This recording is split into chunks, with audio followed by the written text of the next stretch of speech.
वचन, प्यारा वचन, ईशो मसीह का प्यारा वचन, पाव को दीप को राह को रोशन, ये है मसीह का प्यारा वचन, ये है वचन प्यारा। परमेश्वर के धन्य नाम की महिमा हो। प्रभात मनन के सत्र 1931 में आप सभी का बहुत ही विनम्रता के साथ स्वागत करता हूँ। आइए आज के मनन के लिए हम पढ़ते हैं इब्रानी अध्याय 8 पद 13। नई वाचा की स्थापना से उसने प्रथम वाचा को पुरानी ठहरा दिया। जो वस्तु पुरानी और जीर्ण हो जाती है उसका मिट जाना अनिवार्य है। हम कल ये देखे थे कि प्रथम वाचा जो न्याय व्यवस्था के द्वारा इस्राएलियों को दी गई थी, कैसे इस्राएलियों के शारीरिक दुर्बलता के कारण उनके लिए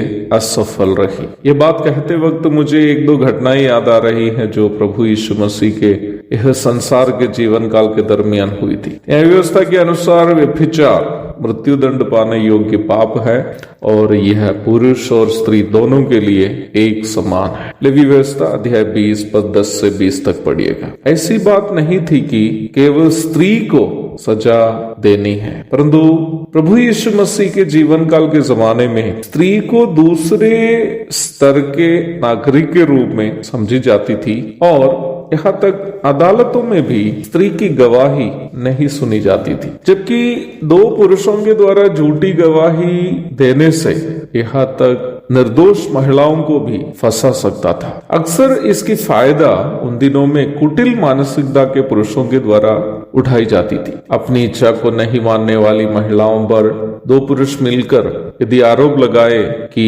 वह व्यवस्था के कोई आज्ञा का उल्लंघन किया, तो केवल उन दो पुरुषों की झूठी गवाही से उस निर्दोष महिला को सजा मिल सकती थी। इस वजह से कई दुर्बल महिलाओं को पुरुषों की इच्छाओं को मान लेनी पड़ती थी। परंतु दुखजनक बात यह थी कि पकड़े जाने पर केवल स्त्री पर व्यभिचार का आरोप लगाकर उस जमाने के पुरुष लोग उन पर पथराव किया करते थे। यह तभी भूमिका की जानकारी नहीं दी गई हो। यूहन्ना के 8वां अध्याय में फरीसी और व्यवस्थाओं के द्वारा व्यभिचार में पकड़ी गई एक महिला को प्रभु यीशु मसीह के सामने पेश करते हुए हम देखते हैं। ये बात सच है कि न्याय व्यवस्था के अनुसार निम्न युवती जो व्यभिचार में पकड़ी गई थी मृत्युदंड के योग्य थी, परंतु जब प्रभु उसका न्याय कर रहा था, उन्होंने ये भी देखा कि किस हालात में उन्होंने पाप में फंसी थी और साथ ही साथ उसका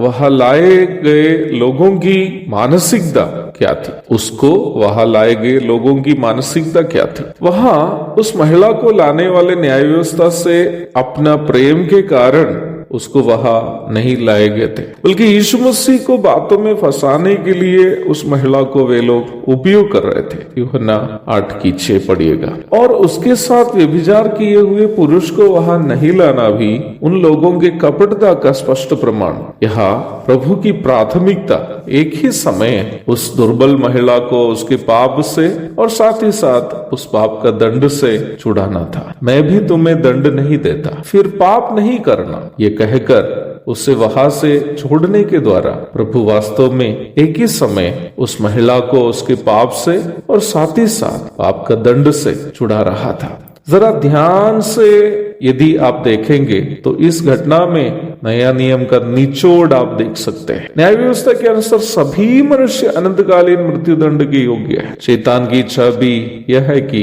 हम सब अनंतकाल के नरक में रहे, परंतु प्रभु यीशु हमारे साथ एक नई वाचा कर रहा है, करुणा और प्रेम की वाचा, जो हमें न केवल हमारे पाप स्वभाव से छुड़ाती है बल्कि पाप का अनंतकालीन दंड से भी बचाती है। हम जितने भी यीशु मसीह के द्वारा उद्धार पाए, हम सभी इस नई वाचा के लाभार्थी हैं। प्रभु दया करे, इस अध्ययन कल भी जारी रहेगा। तब तक के लिए आपसे विदा हो जाता हूँ। प्रभु के धन्य नाम की महिमा हो। आमीन।